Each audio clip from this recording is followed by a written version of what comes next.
प्रिय बच्चों, हम लोग इसके पूर्व वीडियो में 11.2 अभ्यास त्रिविमीय ज्यामिति का कर चुके हैं। अब इसके आगे हम लोग नेक्स्ट आर्टिकल समतल पढ़ेंगे। समतल और उसके समीकरण नेक्स्ट टॉपिक है। 11 हमें उम्मीद है कि आपने 11.2 कर लिया होगा। आइए इस समतल में अपने सबसे पहले इसकी परिभाषा क्या होती है।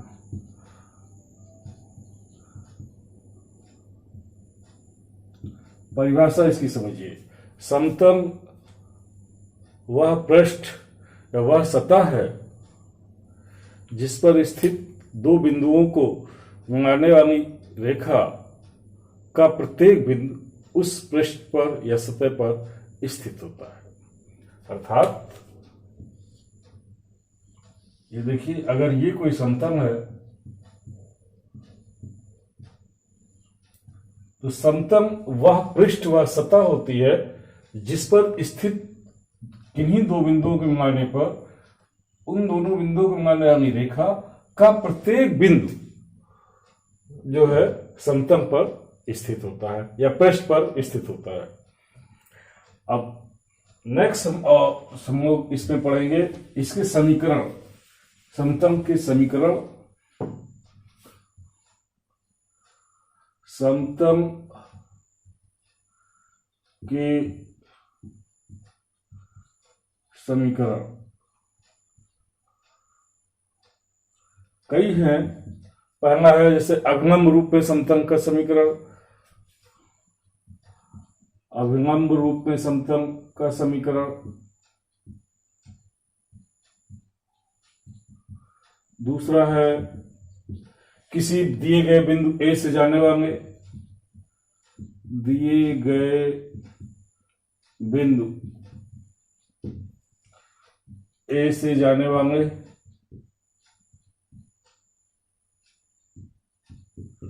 तथा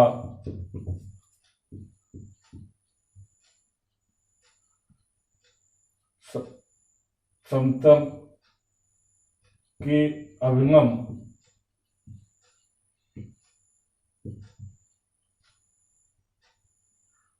n के पदों में समतल का अभिलंब भी दिया हो और ये भी दिया हो कि समतल किस बिंदु से जाता है। ए और n के पदों में उसका समीकरण और होता है अंताखंड के रूप में समतल का समीकरण। अंताखंड के रूप में ये भी हम लोग पढ़ेंगे। चौथा ये पढ़ेंगे तीन बिंदुओं से होकर जाने वाले समतल का समीकरण। तीन बिंदुओं से होकर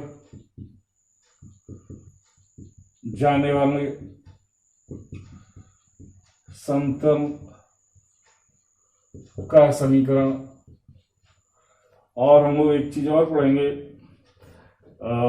दो समतलों के प्रच्छेदन रेखा से होकर जाने वाले, दो समतलों के प्रच्छेदन रेखा से होकर जाने वाले समतल का समीकरण। दो समतलों के प्रतिच्छेदन रेखा से होकर जाने वाले समतल का समीकरण। तो समतल का समीकरण हम लोग इतनी तरीके से इतने रूप में पढ़ेंगे और इसके अलावा भी और टॉपिक पढ़ेंगे। तो सबसे पहले आइए हम देखते हैं अभिलंब रूप में समतल का समीकरण, इसको पढ़ना है। तो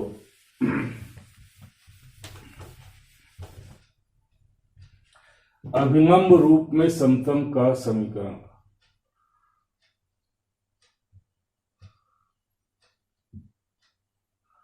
अभिलंब रूप में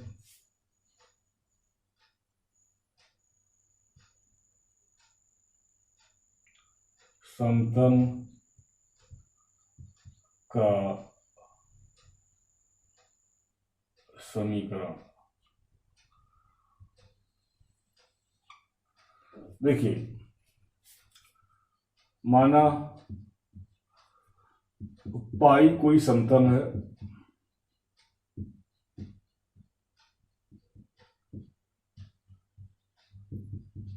इस तरह से।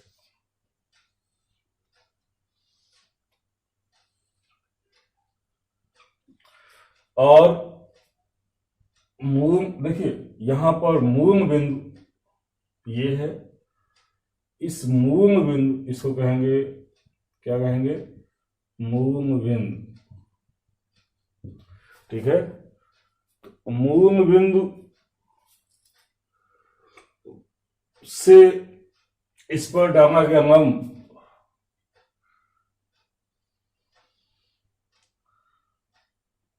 ये मान लीजिए इस लंब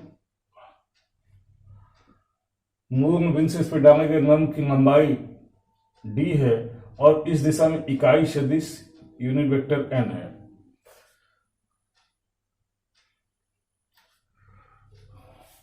माना यहां पर, तथा क्या और क्या मानेंगे, मूल बिंदु से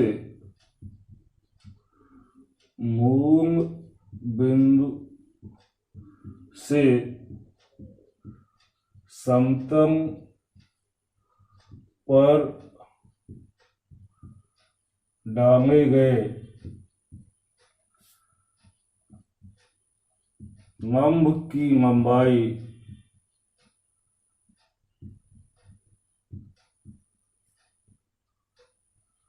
d है, तथा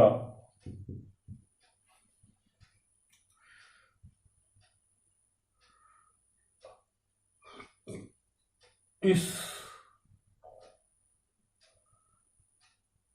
अभिलंब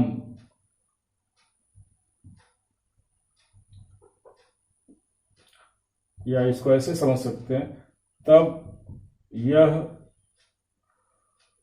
लंब क्या होगा, ये लंब समतल का अभिलंब होगा, यह लंब समतल का अभिलंब होगा। यदि हम ये मान लें कि इसकी दिशा में इकाई सदिश समतल का अभिलंब का जो है इकाई सदिश अभिलंब यूनिट वेक्टर n है, इकाई अभिलंब, यदि समतल पर इकाई अभिलंब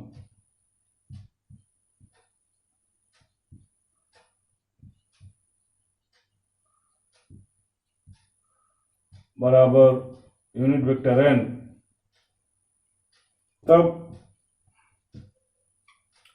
चित्रानुसार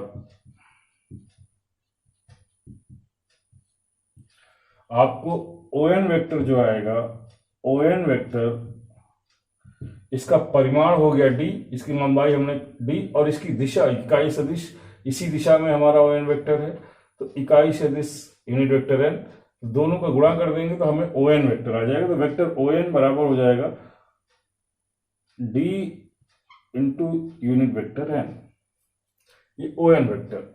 अब किसी भी समीकरण, चाहे रेखा हो चाहे समतल हो, समीकरण निकालने के लिए हम लोग उस पर कोई चर बिंदु P मानते हैं। माना इस समतल पर कोई चर बिंदु P है, P कहीं भी मान लिया, ये P आ गया, और P को O से जोड़ दिया, और इस P का स्थिति सदिश वेक्टर R मान लेते हैं।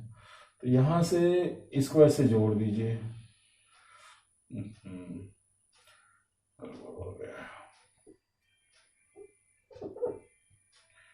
ये वेक्टर D है,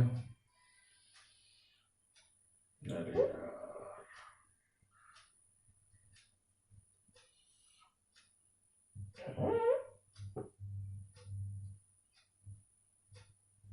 ये मान लो P है,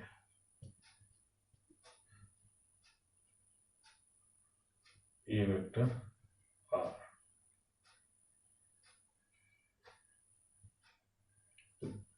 इसको यहां से जोड़ दीजिए, P को N से जोड़ दीजिए, NP हो गया। तो यहां मानेंगे, माना समतल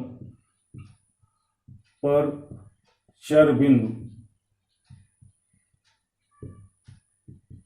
P है जिसका स्थिति सदिश जिसका स्थिति सदिश वेक्टर आर है। अब यानी अर्थात ओपी वेक्टर बराबर वेक्टर आर। तो आप एनपी कैसे निकालेंगे? एनपी वेक्टर क्या होगा? एनपी बराबर OP minus O N, OP minus O N. तो ये क्या हो जाएगा? Vector R minus vector O N vector D into unit vector N. ये एनपी वेक्टर आया।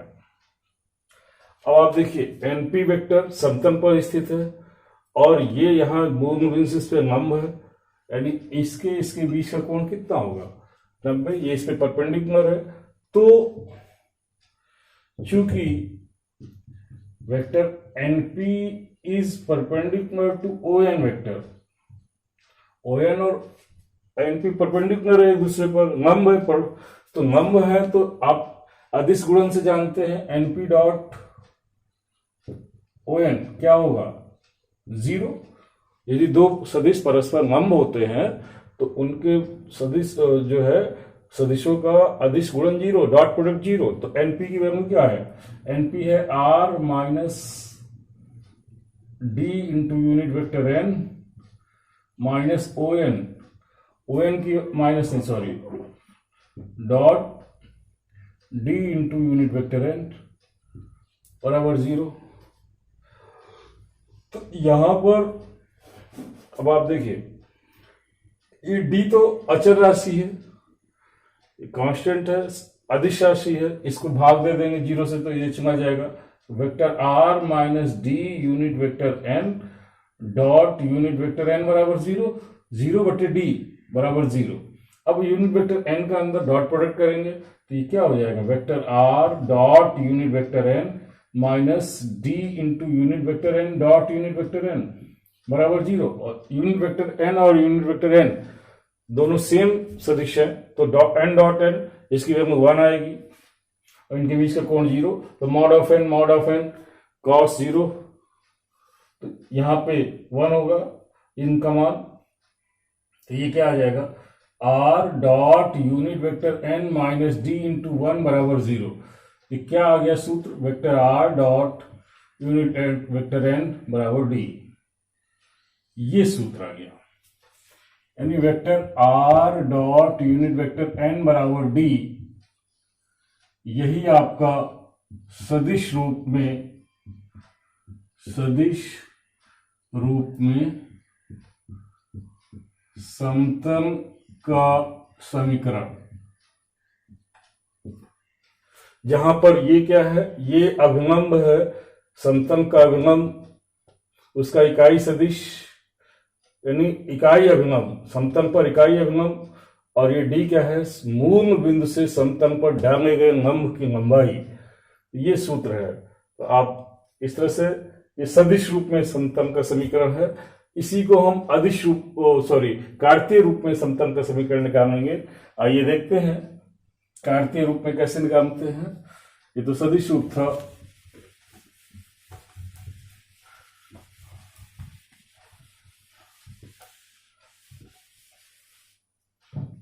कार्तीय रूप में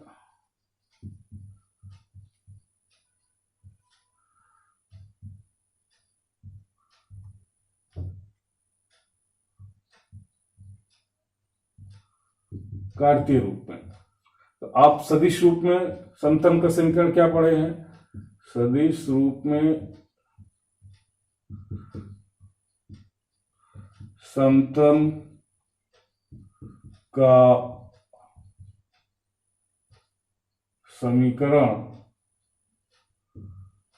are dot unit vector N बराबर डी, ये सूत्र है। अब आइए, माना समतल के अभिलंब के या की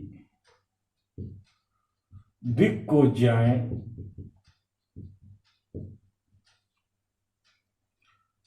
एन एम एन है, तब यूनिट वेक्टर एन बराबर N I plus M J plus N K. ये यूनिट वेक्टर क्यों है? क्योंकि इसके आप जानते हैं N square plus M square plus N square बराबर 1 होता है, तो इसके वर्गों का योग 1 है, इसीलिए ये यूनिट वेक्टर।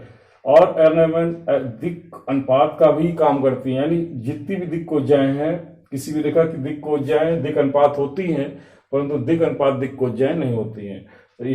तो यहाँ पर आपकी दिक् अनुपात होते हैं, तो इसको दिक् अनुपात भी मान सकते हैं, लेकिन ये दिक् कोज्जाएं हैं तो दिक् कोज्जाओं के रूप में भी ऐसे लिख सकते हैं। तो ये यूनिट वेक्टर एन की वैल्यू है।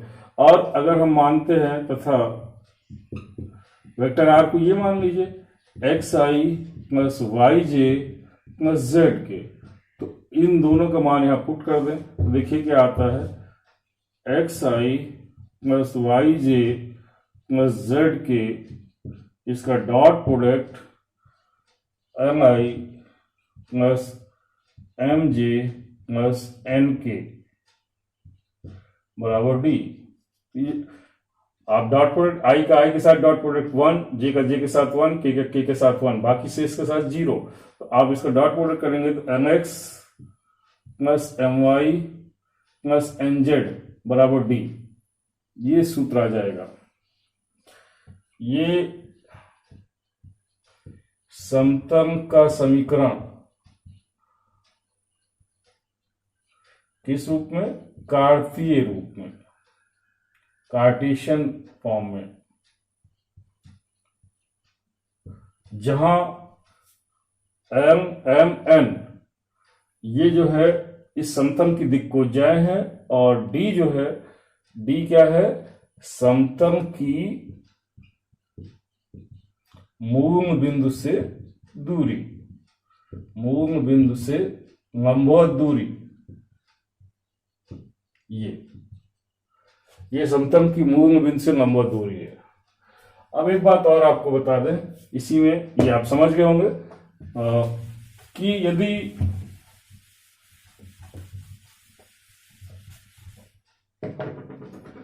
आपने अभी सूत्र पढ़ा, ये सूत्र है कि R dot unit vector N बराबर डी, ये अभिलंब रूप में समतल का समीकरण है सदिश फॉर्म में। तो अगर हम यूनिट वेक्टर एन को ऐसे भी तो लिख सकते हैं, R dot vector N upon mod of vector N बराबर डी, और मॉड ऑफ वेक्टर एन अदिश राशि है, इसको इधर गुणा किया जा सकता है, तो आर डॉट एन बराबर mod of N into D, या इस पूरी चीज को हम डी डैश कह दें, तो आर डॉट वेक्टर एन बराबर डी डैश। तो यहां पर यदि आपको किसी समतल का अभिलंब पता है तो उसका आर के साथ डॉट प्रोडक्ट लेंगे और ये डी डैश, तो इस दशा में, इस सूत्र में जो है, जो डी डैश होगा, ये मूल बिंदु से दूरी नहीं होगी, मूल बिंदु से समतल की दूरी। ये चीज बड़ी इंपॉर्टेंट है। सिर्फ डी मूल बिंदु से दूरी कब होगी? जब vector R dot unit vector N बराबर डी, यहां पर ये जो डी है, ये मूल समतल की मूल बिंदु से दूरी, समतल की मूल बिंदु से दूरी, ये डी समतल से मूल बिंदु की दूरी कब होगी? जब ये हमारा अभिलंब इकाई सदिश हो। अगर ये इकाई सदिश नहीं है तो यहां पर डी डैश समतल से मूल बिंदु से समतल की दूरी नहीं होगी। इस और अगर हमें निकालना है, बाय द वे हमको ये दिया हुआ है आर डॉट एन बराबर डी, इस फॉर्म में दिया हुआ है, और हमको समतल की मूल बिंदु से दूरी निकालनी है, तो इसका मॉड निकाल लेंगे, एन का जो है परिमाण, और उसके परिमाण से दोनों पक्षों में भाग दे दीजिए, इतने भाग दे दीजिए, तो ये आ जाएगा vector R dot unit vector N बराबर, इस पूरी चीज को कुछ d1 कह दो, कुछ भी कह दो, तो ये जो d1 दूरी आएगी, यही इस समतल की अभिलंब से दूरी आ जाएगी। इसी को कार्तीय रूप में अगर हमको दिखाना है कि कार्तीय रूप में क्या होगा ये चीज, जैसे ये हमारा ये है आर डॉट एन बराबर डी। तो कार्तीय रूप में ये आपका क्या आएगा, अगर आर की value X I plus Y J plus Z के dot unit vector N, N का मान लो इस एन के अभिगम इसके दिक अनुपात, इस एन के दिक अनुपात हमने कह दिया क्या, ए बी सी है। तो वेक्टर एन क्या हो जाएगा, ए आई प्लस बी जे प्लस सी के बराबर डी। आप इसका डॉट प्रोडक्ट करेंगे तो क्या आएगा, A X plus B Y plus C Z बराबर डी। ये यहां पर ये भी समतल का समीकरण है, लेकिन यहां पर ए बी सी क्या है, समतल के दिक अनुपात, और डी जो है मूल, ये डी जो है मूल बिंदु से दूरी नहीं है। डी हम बार बार यही बात कर रहे हैं, इस सूत्र में डी जो है मूल बिंदु से दूरी नहीं है। ये मूल बिंदु से दूरी कब होगी, यदि A square plus B square plus C square बराबर 1 ये हो जाए। इसका मतलब ये एबीसी आपकी दिक को ज्या हो जाए, यानी दिक अनुपात दिक को ज्या हो जाए, तो इसका मान 1 हो जाए, तब ये दूरी डी जो है मूल बिंदु से दूरी होगी, अदरवाइज नहीं होगी। तो ये भी समतल का समीकरण है कार्तीय रूप में, और ये भी समतल का समीकरण आपको बताया वेक्टर रूप में। ये देखिए, ये इसके आगे नेक्स्ट वीडियो।